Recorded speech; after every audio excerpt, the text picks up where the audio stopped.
देश भर के लाखों छात्र आज संसद की कार्यवाही पर नजर लगाए हुए हैं। इसकी सबसे बड़ी वजह है कि आज लोकसभा में एंटी पेपर लीक विधेयक पर चर्चा होने की संभावना है। पिछले कुछ वर्षों में कई बड़ी भर्ती परीक्षाओं और प्रवेश परीक्षाओं के पेपर लीक होने के आरोपों ने छात्रों का भरोसा कमजोर किया है। इसी कारण सरकार परीक्षा प्रणाली को और मजबूत बनाने के लिए नया संशोधन विधेयक लेकर आई है। यदि आज सदन में चर्चा पूरी होती है तो आगे मतदान की प्रक्रिया भी हो सकती है। लोकसभा की कार्यवाही सुबह 11 बजे शुरू होती है। सबसे पहले प्रश्नकाल चलता है, उसके बाद जरूरी सरकारी कामकाज किया जाता है। यदि कार्यसूची में कोई बदलाव नहीं होता तो दोपहर के आसपास एंटी पेपर लीक विधेयक पर चर्चा शुरू हो सकती है। हालांकि संसद की कार्यवाही में समय बदल सकता है, इसलिए अंतिम निर्णय सदन की कार्यवाही पर निर्भर करेगा। आज सरकार की ओर से संबंधित मंत्री विधेयक के उद्देश्य और इसकी जरूरत को विस्तार से बताएंगे।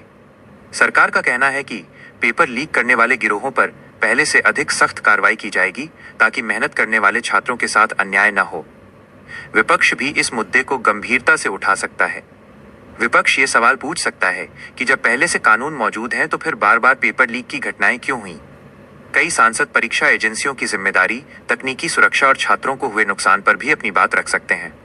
आज सदन में कई प्रमुख नेता मौजूद रह सकते हैं। इनमें प्रधानमंत्री, गृह मंत्री, संसदीय कार्य मंत्री, शिक्षा से जुड़े मंत्री और विभिन्न दलों के वरिष्ठ सांसद शामिल हो सकते हैं। विपक्ष की ओर से भी कई बड़े नेता अपनी बात रख सकते हैं। हालांकि कौन कौन बोलेगा, इसका अंतिम फैसला सदन की कार्यवाही के दौरान ही होता है। सरकार अपने पक्ष में यह तर्क दे सकती है कि देश के युवाओं का भविष्य सुरक्षित रखना सबसे बड़ी प्राथमिकता है। यदि कोई व्यक्ति या गिरोह पैसे लेकर पेपर लीक करता है तो उसके खिलाफ कड़ी सजा का प्रावधान होना चाहिए। सरकार यह भी कह सकती है कि नई व्यवस्था से परीक्षा प्रक्रिया अधिक सुरक्षित और पारदर्शी बनेगी। दूसरी ओर विपक्ष यह मांग कर सकता है कि केवल कानून बनाना काफी नहीं है।